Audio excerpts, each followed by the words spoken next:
Hello and welcome to Stretford Paddock. My name is Joe. This is the news. We're going to be looking at Mino Raiola, who has taken, and all agents who have taken a potentially huge but fair blow in the fight against greed in football. We'll get into the full details on that. We'll also be looking at Anthony Martial. Will he go? Won't he go? Where's he going? Juve, Atletico, we'll find out. And also, a new goalkeeper has entered our midst, or at least looking at a new goalkeeper. Leeds is the target of our affection, so we'll have to get into that, discuss whether he's the man, whether the scouting mission to look at him, where he conceded 7 goals, was a particularly successful one. We will get into all of that. Let's start off then with Mino Raiola. And this is the news this morning that agents' fees are set to be capped from next season. Obviously, hugely affecting people like Mino Raiola, who over the years have become more and more and more powerful in football. Obviously, the whole journalistic kind of scrutiny in football has only ramped up in recent years. So maybe this sort of thing was going on 15, 20 years ago. But it was never made a deal of. It was never the forefront. You didn't have these super agents quite in the same way where they are sort of celebrities unto themselves. You would know the agents of players and, there would be big name agents. But the likes of Mino Raiola, the likes of George Mendes, these sorts of people who basically are, huge characters in football. Mino Raiola is more famous than most of the players he represents, save a small handful of players. Haaland, Pogba, Ibrahimovic. He's basically more famous than the rest of them, which shouldn't be the case. The agent is meant to work in the background, get you deals, get you the right moves for you and your career, and ideally the club that you play for. But instead, down the years, the greed, the just loudmouth shithousery of Mino Raiola has pushed him to the forefront of everyone's mind, and especially as United fans, we know the situation with Paul Pogba over the last 6 years. We know that every 6 months, Mino Raiola comes out and stirs some shit. Sometimes at a time where you go, oh, shut up, Mino. And sometimes it's the day before the day before a crucial Champions League game that we then lose and go out of the Champions League. If you remember back to the RB Leipzig game last year, he picks his timing well, does Mino Raiola. So I'm sure he won't be happy about these current regulations. Let's get into this. And this is in the Times this morning from Martin Ziegler. He's saying FIFA says FIFA says it will impose a 10% cap on all agents' fees from transfers next season after submissions from the Premier League. Previous draft regulations had planned to impose a cap on only commission paid alongside transfers and not fixed fees paid by a buyer or selling club. After interventions by the Premier League, the European Club Association and FIFPro, the International Players Union, everyone's getting involved here, the new plan is for the 10% cap to affect all transfer-related payments to agents and a cap of 3% of a player's salary for services to that player. So originally, they were going to say, you can have whatever fee you want as the actual fee. It's these extra fees alongside. It's these commissions paid alongside transfers. That's what we're going to cap. They've gone further than that, and they've said the total amount of money an agent can receive during a transfer of a player is 10% of the transfer-related payments. So, interestingly enough, looking at the case of Paul Pogba, we'll come back to a few more details on this. Looking at the case of Paul Pogba, where if he does leave Manchester United, obviously Mino Raiola is his agent, that will be for free. Now, can you still have a signing on fee for players? And therefore, the transfer-related payments would still be going to Mino Raiola, but only 10% of those? Or the fact that he's a free transfer, does that mean Raiola gets nothing from that deal? Which wouldn't that be sweet? Although the sort of the dark side to that coin, not that coins have a dark side and a light side, unless you've left it out in the sun for a week. The dark side to that is, now Pogba might sign a contract just so Raiola can sell him and get a bit of that money. We'll find out. But this is going further into the article. They say national associations will be able to bring in even stricter rules and caps if they wish. FIFA said excessive and abusive practices by agents. And I wanted to read this bit because this is absolutely astonishing. agents included one international transfer from a French to a German club this year in which the agent received 112% of the transfer fee. What? So imagine Man United signed Jadon Sancho for, what was it, 73 million, and his agent got 80 million. That is what has happened. That is where we've got to with these agents' fees. Where, following the Raiola model, agents become so powerful, agents become such a vital and crucial part of the footballing world that they are getting more money for transfers than the club selling the player. That is that's just ridiculous. That is at a point that is completely, you cannot continue. That is an untenable position for football transfers to be in. It's absolutely astonishing. And this is the fun bit as well. Leading agents, including Jonathan Barnett of Stella and the super agent, Mino Raiola. Super agent makes him sound like he should have a cape and some powers. Basically, he's got a pair of glasses and a belly. That's all he's got. The super agent, Mino Raiola, are fighting the proposed caps, but FIFA says it's not worried about the threatened legal challenges given that German courts have found in its favour in preliminary hearings. So Raiola's pissed, basically. Raiola looks like he's going to try and fight this. They're going to try and take this to court. Now, we know, not just in football, but in the world, generally, rich people find a way around rules. That is the case from politicians to businessmen to anything. Anything you want to think of. It's tax havens, it's volunteer money, it's donations to political parties. When rich people want to make money, they tend to get around the rules. So don't be surprised if in 12, 18 months' time you hear Raiola gets secret payment into this charity or into this account or into this deal, because people tend to find a way. But the start of this and the idea behind this is very promising, and hopefully. Now, let's think what this could mean, for football transfers. Hopefully, it means less people being, held basically against their will into transfers. I'm not saying it happens, all the time, but we know for a fact that there's plenty of transfers that happen for the sake of making money for the agent.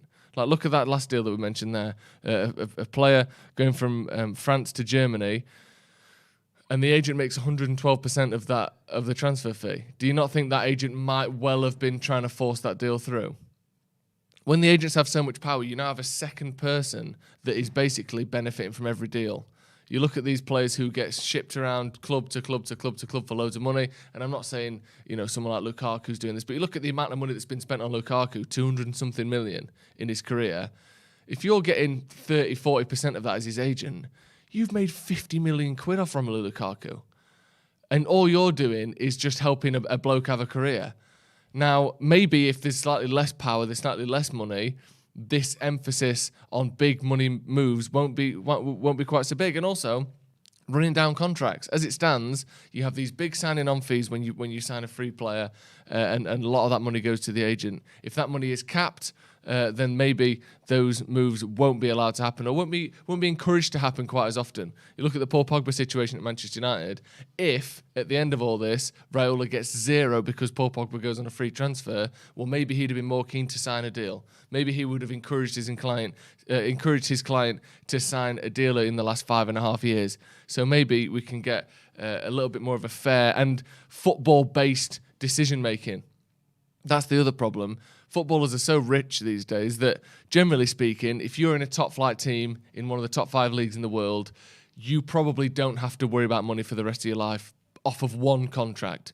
If you're earning 10 grand a week even, which for Premier League is no one's on 10 grand a week anymore unless you're 16, but if you're earning 10 grand a week for 5 years, you are set for life. Do you know what I mean? That's 500 grand a year for 10 years, 5 million quid. For 5 years, 2.5 million quid. You're set for life there. Obviously you can spend 2.5 million quid, but generally speaking, you're doing all right. One contract sees you through. So there doesn't need to be this emphasis on sell to make money to survive like there used to be. Footballers would finish their career and have no money. That isn't the case anymore. So hopefully we can have football decisions made for footballing reasons more often than football decisions made for financial reasons. And not even financial reasons of the players who are the talented ones. It's for the agents who walk around being dickheads, trying to disrupt teams, and they get all the money. I think, if that can be the case, then this is a very good decision indeed. We've got a poll in the comments. Would you want another Raiola client at Manchester United? See, theoretically, the answer to that question, I think we can all say is no. But then in brackets, we've got the words Haaland. And then now, I have to say yes. T says, Mino did make a little bit of money from Romelu Lukaku, apparently. These agents will find a way around this. That's the problem, isn't it? As I mentioned before, people find a way around things. But it would be great if we could actually see the end of agents running football. Let's hope. Right, let's move on then. Let's talk about Anthony Martial. Rumours coming out of Football Italia. Jonathan Schrager as well commenting on the situation that he is linked with Juventus. Apparently, Man United's demands are quite high, which is no surprise considering he's probably on a load of money at Manchester United, but he's not getting game time. We did sort of cover this story a little bit last night, but the details obviously are unfolding as the time goes on. Juventus want him. Apparently, they don't want to pay the full money that United want currently, so there may have to be a loan deal till the end of the season. Also news that Atletico Madrid might fancy Anthony Martial. There could be some sort of swap deal mentioned. Rumours of Marcus Llorente, rumours of Kieran Trippier, and then we're hearing that from Jonathan Schrager last night that I'm told that Atletico Madrid are currently not interested in signing Anthony Martial from Manchester United. It doesn't seem like an Atletico Madrid player, does he? Like, I'm not saying he couldn't go there, he couldn't do things differently, but the very well-drilled, very defensively oriented, very sort of hard-working team, not really things you associate with Anthony Martial particularly, although, he does have talent, he is a good player. Perhaps he could excel, change his game and do something different at Atletico, but it doesn't surprise me to hear that, as things stand, Atletico aren't particularly interested. Juventus, on the other hand, that makes more sense. They like a sort of a more skillful flair player like Anthony Martial is. They are struggling, and I could see that one happening. Maybe like a loan with a potential, full signing at the end of that. We had Adam on the other day, and we were talking about Martial in a video that will be coming out very shortly. But he was making a good point about how if we let him go on loan in January and he has a great 6 months, you probably get 10 million more from him than you would have. That fee might go from 25 or 30 million to 40 or 45 million if he gets, 7, 8, 9 goals in the last sort of 6 months of the season. The downside to that is if he goes to Juventus and is shocking, gets 2 goals in 15 appearances, doesn't really get a game time, you're basically bringing back a player that is worthless at that point. 2 bad years or a year and a half of bad form at United and then another 6 months of bad form somewhere else. You're looking at a player that's worth 15 million quid, 20 million quid at a push. So it's a bit of a double-edged sword, the old loan move, because it gives them a chance. But if they don't take that chance, the club all of a sudden has lost, maybe 25% of the value of a player. Again, we'll have to wait and see on that one. And finally, interestingly, according to the Daily Mail, so, do with that information what you will, Manchester United sent goalkeeper scout Tony Cotton to watch Ilan Meslier at Manchester City after identifying the Leeds star as the best young goalkeeper in the country, only for him to concede 7. Manchester United sent goalkeeping scout Tony Cotton to check on Leeds United's Ilan Meslier on Tuesday night and watched him concede 7 goals at Manchester City. There is talk in scouting circles, which imagine being in those circles, there's talk in scouting circles of United having identified the 21-year-old as the best young keeper in the country, and we understand, that's the Daily Mail, Cotton was present at the Etihad as City recorded 31 efforts on goal in a 7-0 victory. I mean, you can't necessarily blame the goalkeeper for that, can you? You can't blame the goalkeeper that the team conceded 31 shots on goal. Maybe some of the goals you could question, but he's obviously a very young goalkeeper. I think this is with a view that Dean Henderson might be being loaned out in January, and obviously once players start getting loaned out, it's a very slippery slope to full transfers. Rangnick also said we've basically got 5 goalkeepers at the club at the moment. if some of them want to leave, some of them want loan moves, we're more than happy to do that. So, at some point, you let goalkeepers go, you have to get another one in. Obviously, it's one to keep an eye on, whether you think Meslier is good enough. He's only 21 years old, so he's got plenty of time to improve. Let me know your thoughts on that one in the comments as well. Let's have a look at the comments quickly. No news regarding the game at the weekend yet, Stelios. No, there isn't. Again, you sort of hear rumours, this and that. United, it seems like maybe United are trying to not play. I'm not trying to not play. United aren't keen on playing with the amount of COVID cases they've got, which you can kind of understand.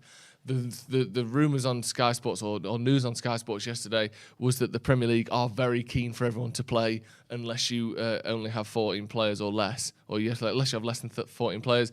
But again, that isn't the only factor. I think it was Simon Stone, I believe, tweeted earlier saying, the Premier League rule is 14 players, but things like United closing the training ground, for instance, makes that rule almost irrelevant, because we had 14 players available on Tuesday and we still didn't play.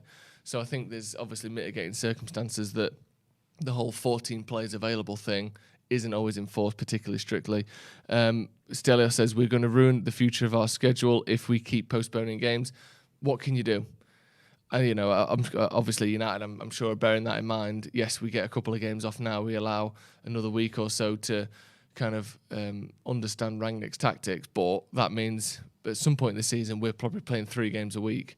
So, it's not exactly all good news, is it? Right, that's going to be all from me. Let me know your thoughts in the comments as the fire alarm goes off in the studio. We'll see you in a bit.